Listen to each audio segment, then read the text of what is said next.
Taste the Daily.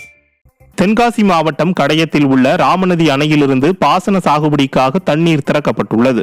மேற்கு தொடர்ச்சி மலைப்பகுதியில் அமைந்துள்ள 84 கன அடி கொள்ளளவு கொண்ட ராமநதி அணையிலிருந்து திறந்துவிடப்பட்டுள்ள இந்த நீர் மூலம் கோவிந்தபேரி, ஆழ்வார்குறிச்சி, வாகைக்குளம் மற்றும் பொட்டல்புதூர் உட்பட 11 கிராமங்களில் உள்ள 33 குளங்கள் பயன்பெறும் என தெரிவிக்கப்பட்டுள்ளது. மேலும் தற்போது திறக்கப்பட்டுள்ள இந்த நீர் 117 நாட்களுக்கு வினாடிக்கு 60 கன அடி வீதம் நீர் இருப்பு மற்றும் நீர்வரத்தை பொறுத்து திறந்துவிடப்படும் என்றும் தென்காசி மாவட்ட நிர்வாகம் தெரிவித்துள்ளது. கடலூரில் ஒரு வாரத்துக்கு பிறகு பள்ளிகளுக்கு திரும்பிய குழந்தைகளுக்கு பாடப்புத்தகங்கள் வழங்க வேண்டும் என கோரிக்கை எழுந்துள்ளது. பெஞ்சல் புயல் காரணமாக தென்பெண்ணை ஆற்றில் திறக்கப்பட்ட தண்ணீரால் ஆற்றங்கரையோரம் உள்ள 15க்கும் மேற்பட்ட கிராமங்கள் மற்றும் கடலூர் பகுதிகள் முற்றிலும் தண்ணீரால் சூழ்ந்து பாதிக்கப்பட்டது. இதனால் ஒரு வாரத்திற்கும் மேலாக திறக்கப்படாமல் இருந்த பள்ளிகள் மீண்டும் திறக்கப்பட்டது. இந்த நிலையில் மழை பாதிப்புக்குள்ளாகி மீண்டும் பள்ளி திரும்பிய மாணவ மாணவிகளுக்கு ஸ்டாலின் அரசு நோட்டு புத்தகங்கள் மற்றும் பள்ளி உபகரணங்களை விரைந்து வழங்க வேண்டும் என கோரிக்கை எழுந்துள்ளது. விருதுநகர் மாவட்டம் ஸ்ரீவில்லிபுத்தூரில் சாலை ஓரம் நின்று கொண்டிருந்த லாரி ஓட்டுநர் மீது கார் மோதிய சிசிடிவி காட்சி வெளியாகி அதிர்ச்சியை ஏற்படுத்தியுள்ளது. ஸ்ரீவில்லிபுத்தூர் ராஜபாளையம் சாலை ஓரத்தில் லாரி ஓட்டுநர் தனது லாரியை பழுது பார்த்துக் கொண்டிருந்த போது தென்காசியில் இருந்து திருச்சி நோக்கி அதிவேகமாக சென்ற கார் சாலையில் வைக்கப்பட்டிருந்த தடுப்பை மீறி லாரி ஓட்டுநர் மீது மோதி தூக்கி வீசியது. இதில் படுகாயமடைந்த லாரி ஓட்டுநர் ஸ்ரீவில்லிபுத்தூர் அரசு மருத்துவமனையில் சிகிச்சைக்காக அனுமதிக்கப்பட்டார். புதுக்கோட்டை மாவட்டம் மீமீசல் அருகே அரசு பேருந்து கவிழ்ந்து விபத்துக்குள்ளானது. மீமீசலில் இருந்து காரைக்குடி சென்ற அரசு பேருந்து விளாங்காட்டூர் என்னும் இடத்தில் சென்றபோது ஓட்டுநரின் கட்டுப்பாட்டை இழந்து விபத்துக்குள்ளானது. இதையடுத்து அங்கிருந்த பொதுமக்கள் பேருந்தில் இருந்தவர்களை மீட்டு சிகிச்சைக்காக அறந்தாங்கி அரசு மருத்துவமனைக்கு அனுப்பி வைத்தனர். திறனற்ற ஸ்டாலின் ஆட்சியில் இயக்கப்படும் ஓட்டை உடைசல் பேருந்துகளால் மக்கள் அரசு பேருந்துகளில் பயணிக்கவே அச்சப்படும் நிலையில் உள்ளதாக பொதுமக்கள் குற்றம் சாட்டுகின்றனர்.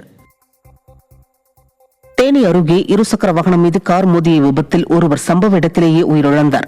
வீரபாண்டி அருகே உள்ள மாரியம்மன் கோவில்பட்டி பிரிவு அருகில் வேகமாக வந்த கார் இருசக்கர வாகனம் மீது மோதியதில் வினோத்குமார் என்பவர் தலையில் பலத்த காயமடைந்து சம்பவ இடத்திலேயே உயிரிழந்தார். மாரியம்மன் கோவில்பட்டி பிரிவு, உப்புக்கோட்டை பிரிவு, வீரபாண்டி பிரிவு ஆகிய பகுதிகளில் ரவுண்டானா அமைக்காததால் தொடர்ந்து விபத்து ஏற்பட்டு உயிர் பலி ஏற்படுவதாக கூறும் பொதுமக்கள் ரவுண்டானா அமைத்து உயிரை காக்க வேண்டும் என்று வேண்டுகோள் விடுத்துள்ளனர். நீலகிரி மாவட்டம் ஒரசோலை பகுதியில் சாலையில் வேகத்தடை அமைக்க வலியுறுத்தி பொதுமக்கள் சாலை மறியலில் ஈடுபட்டதால் பரபரப்பு ஏற்பட்டது.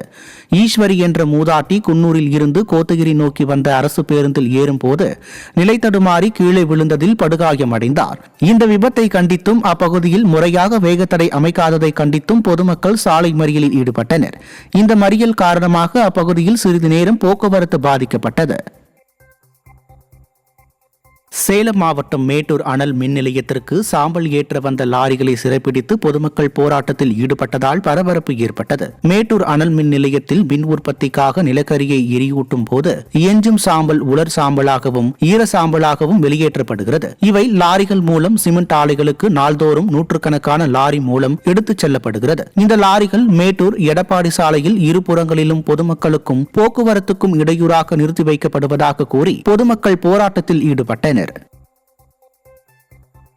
தென்காசி மாவட்டம் கடையநல்லூர் அருகே வரத்து குறைவு மற்றும் முகூர்த்த நாளையொட்டி பூக்களின் விலை கிடுகிடுவென உயர்ந்துள்ளது.